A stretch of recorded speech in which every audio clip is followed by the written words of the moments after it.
सेपन्नयाक्षय सागरे वा महोदयी वा अनंत पारे अनाइले वा कसाई मुख्ये सखे व देवा ही वही जुईमम। जिस प्रकार अपार सागर वह स्वयंभू रमन है, त्यों अखिल उद्यान में वह वीर सन्मति श्रमन है। कर्म मुक्त कषाय से निर्लिप्त धन्य पवित्रता, देवपति श्री शक्र समुद्युति की अनंत विचित्रता।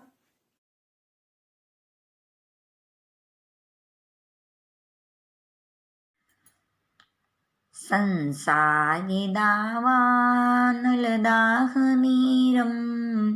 समोहधूलिहरणे समीरं मायारसादारणसारसीरं नमामि वीरं गिरिसारधीरं नमामि वीरं गिरिसारधीरं। अनंत अनंत उपकारी, आस्था के आयाम, चरम तीर्थंकर प्रभु महावीर को कोटि से वंदन। उन्हीं की आज्ञा में विचरण करने वाले चारित्र आत्माओं को सत सत वंदन। आदरणीय सुश्रावक श्राविकाएं, जय जिनेन्द्र।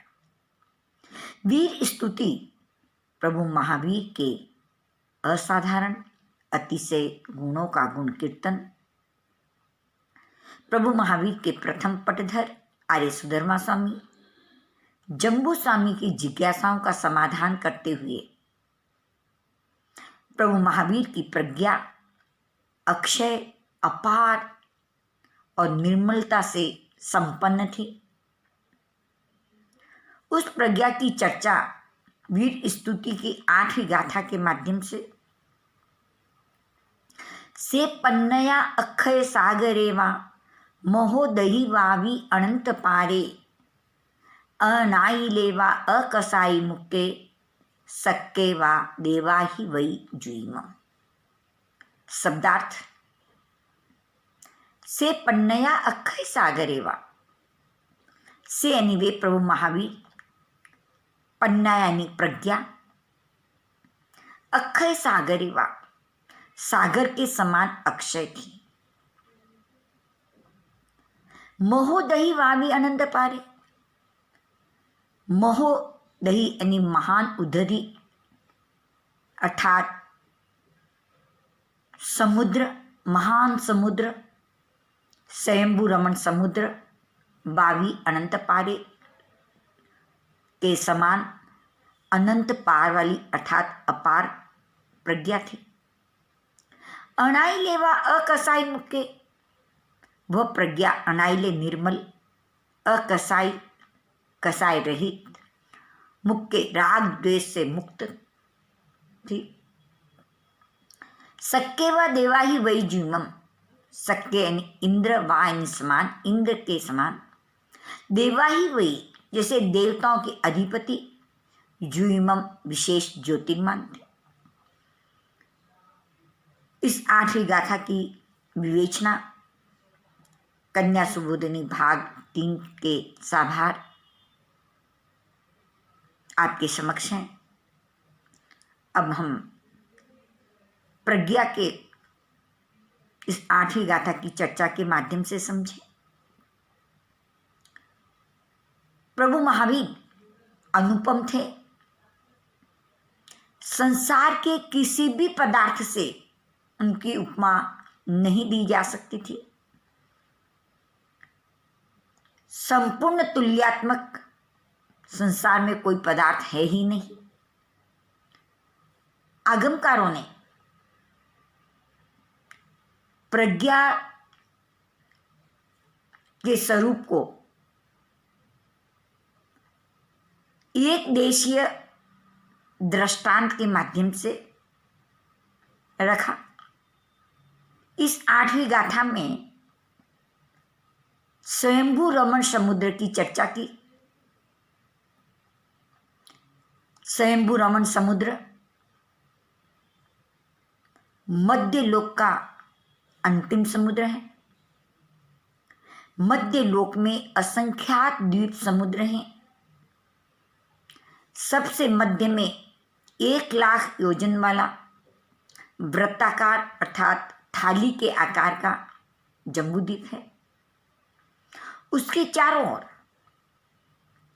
परिमंडल अर्थात चारों ओर घेरे हुए चूड़ी के आकार वाले असंख्यात द्वीप समुद्र दुगुने दुगुने विस्तार वाले हैं, अर्थात स्वयंभू रमण समुद्र जो मध्य लोक गोलाकार है, उसका अंतिम समुद्र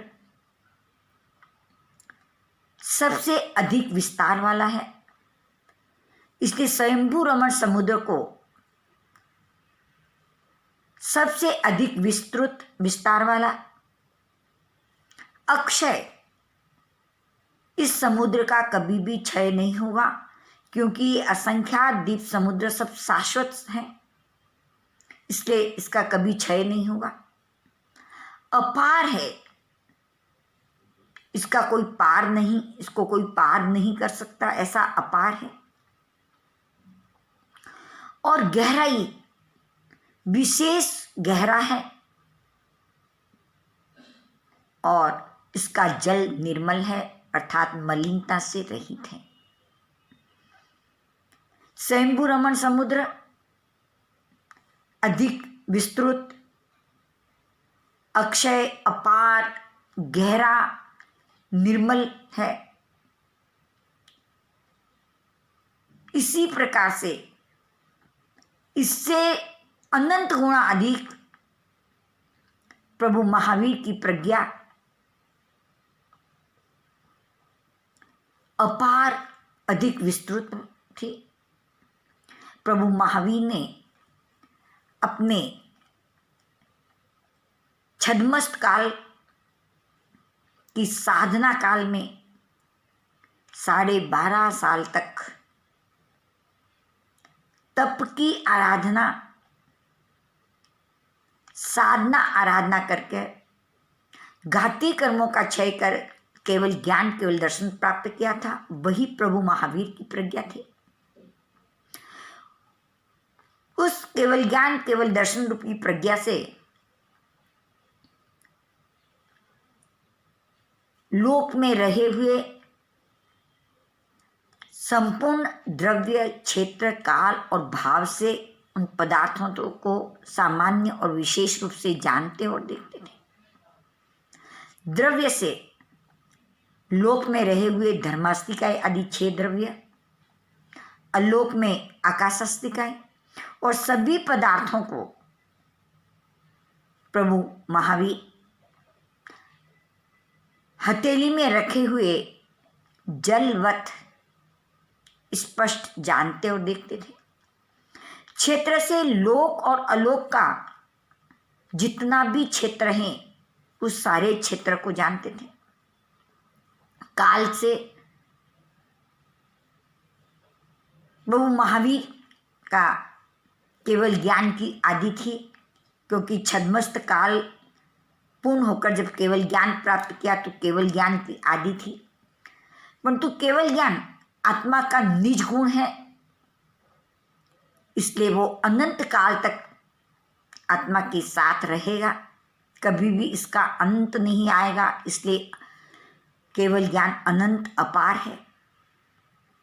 भाव से संसार में रहने वाले सभी द्रव्यों के, सभी पदार्थों के गुण और पर्याय को प्रत्यक्ष जानने वाले थे।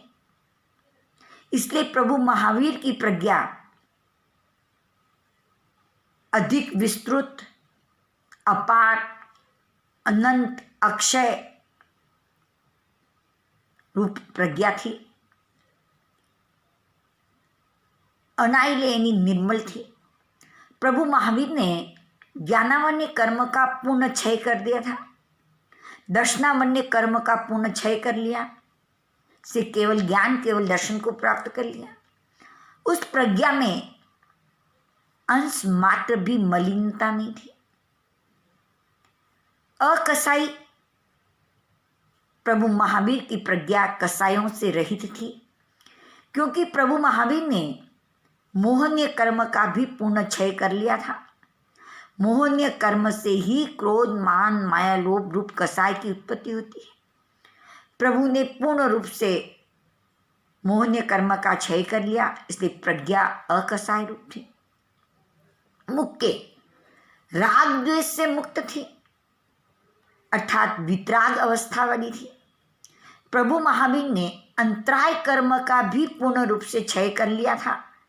इसे 4 घाती कर्मों के क्षय होने से मुक्के अर्थात वितराग अवस्था को प्राप्त कर लिया था।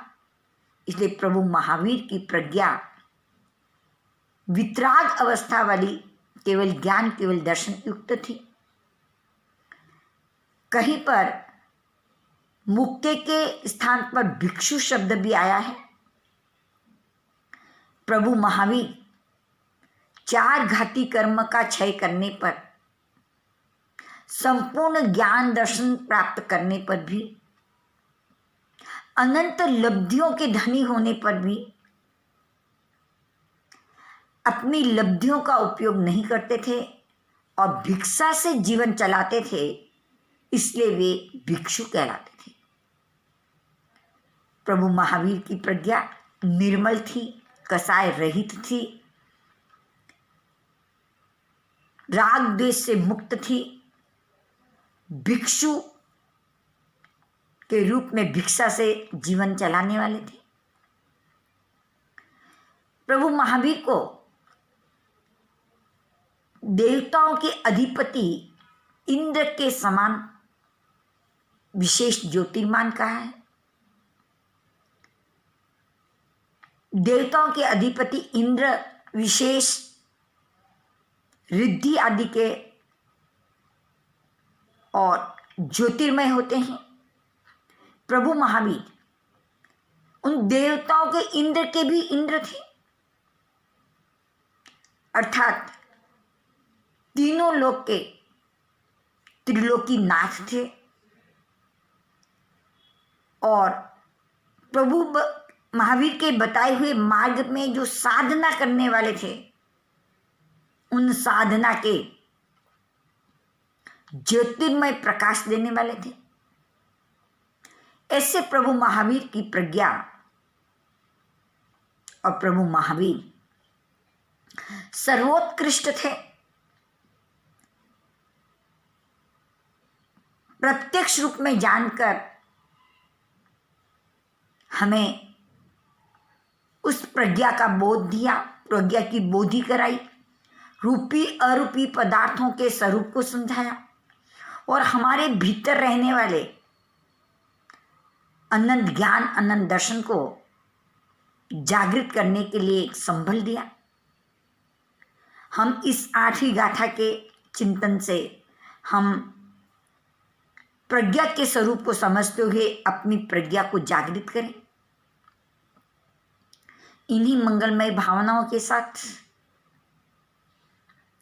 इस गाथा की विवेचना करते हुए, प्रज्ञा के स्वरूप को चर्चा करते हुए, भगवान की देशना के विरुद्ध या आज्ञा के विरुद्ध कोई शब्द या शुद्ध उच्चारण नहीं हुआ हो तो अंतःदिल से मैं अब सबकी साक्षी से क्षमा याचना करती हुई, जय जिनेंद्र, जय महावीर।